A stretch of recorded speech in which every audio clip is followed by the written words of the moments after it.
In ancient Rome, Roma was an important deity that embodied the city itself and served as a symbol of its power and conquests. Her influence could be seen everywhere, from coins to sculptures, and even in the design of buildings. She shared many similarities with other goddesses, such as Athena and Minerva, but her dominance over piled weapons made her stand out. Roma was often depicted in an Amazonian style, displaying her strength and valor as a powerful mother figure. This imagery was used to augment the strength of other local goddesses rather than replace them. The Emperor Hadrian even built a temple dedicated to Roma, emphasizing the sacred and universal nature of the empire. By depicting Roma in a military form, wearing a helmet and carrying weapons, Imperial Rome's propaganda message was advanced. However, Roma was rarely found in common or domestic contexts, as she was typically favored by high-status imperial representatives abroad. Even in the Christian era, Roma continued to serve as a personification of the Roman state. Her image influenced that of Britannia, personification of Britain, and she remained an important symbol of power and conquest for centuries to come. Once upon a time, there was a goddess named Roma who was worshipped by the Romans. Her earliest coin identification was a silver stater of c. 275 BC, where she was depicted as an enthroned woman with shield and other war gear, labeled as Roma.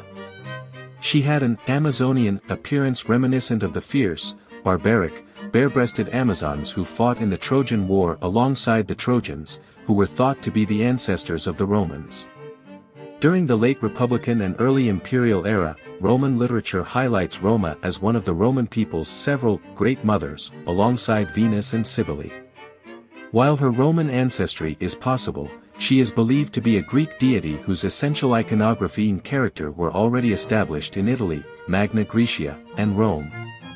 Her appearance on numerous Roman coins, sometimes interpreted as Roma, can also be seen as an Amazon or genius, and identification has been unresolved in cases of unclear coin legends.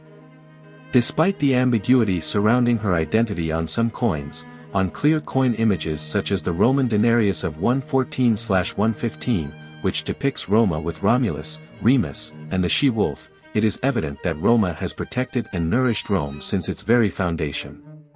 She is celebrated as one of the great mothers, who played an essential role in shaping Roman culture and society.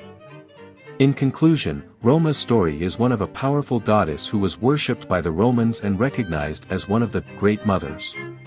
Her influence can be seen in her appearance on numerous coins and depictions alongside iconic figures such as Romulus, Remus, and the she-wolf.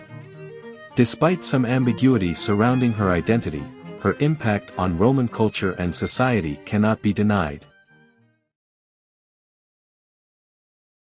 The establishment of Roma's cult in Smyrna in 195 BC marked the beginning of a new era. It was believed that the cult was a form of religio-political diplomacy, which aimed to adjust traditional Greco-Eastern divine monarchic honors to republican customs. Despite acknowledging the authority of the Roman Republic and city, the cult still allowed for local Greek cults to individual Roman benefactors. Democracy was flourishing in many city-states including Athens and Rhodes, which accepted Roma as analogous to their traditional cult personifications of the demos and established festivals in her honor. The cult spread rapidly within the new province of Asia, which was formed after the bequest of Pergamum to Rome by Attalus III in 133 BC. It also grew in influence within the Pan-Hellenic culture, particularly in her role as the divine sponsor of athletics.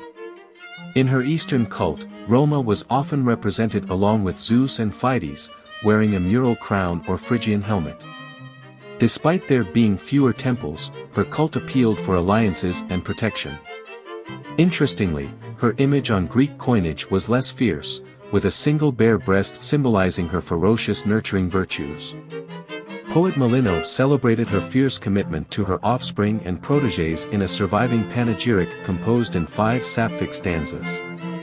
Despite Roma's influence in Hellenistic traditions, her cult in Republican Rome and its eastern colonies was non-existent, and her priesthood was exclusively male, possibly due to the virility of Rome's military power, which was competed for among the highest-ranking local elites. After Julius Caesar's assassination, his diva status and cult-like following resulted in a tumultuous time for Rome and its eastern colonies. When Caesar's adopted heir Augustus became princeps of the Republic in 3029 BC, the Koine of Asia and Bithynia sought approval to venerate him as living divus. However, republican values despised monarchy and Hellenic honors. In order to avoid hostility, a cautious decree was drawn up to offer worship to divus jointly with Dea Roma, the imperial consort to the emperor and mother of the entire Roman people. In Greek city-states, Roma was represented by the goddess Tyche, symbolizing manly virtues and attributes of an empire built on conquest. Romanization influenced provincial and municipal governance and allowed locals to enjoy Roman citizenship by becoming imperial cult priests. The worship of Roma was prevalent throughout the western provinces, although only a few temples to her were known to exist on the Italian peninsula. However, during Tiberius' reign, Ostia built a grand temple to honor Roma and Augustus. At the Hadrianic Temple of Venus and Roma, the earliest known cult to Dea Roma was combined with worship to Venus. This temple was Rome's biggest and was inaugurated to herald the reformed Perilia festival. A highly influential Hellenized image of Dea Roma was placed here. After Clodius Albinus' defeat by Septimius Severus at Lugdunum, Roma was elevated with Augusti to a new imperial cult formulation. This initiative was taken to restore Roman tradition and imperial unity. Do you want to explore more Greek mythology stories? Who do you want to see featured next? Subscribe and leave a comment below to let me know. I'll see you in the next video.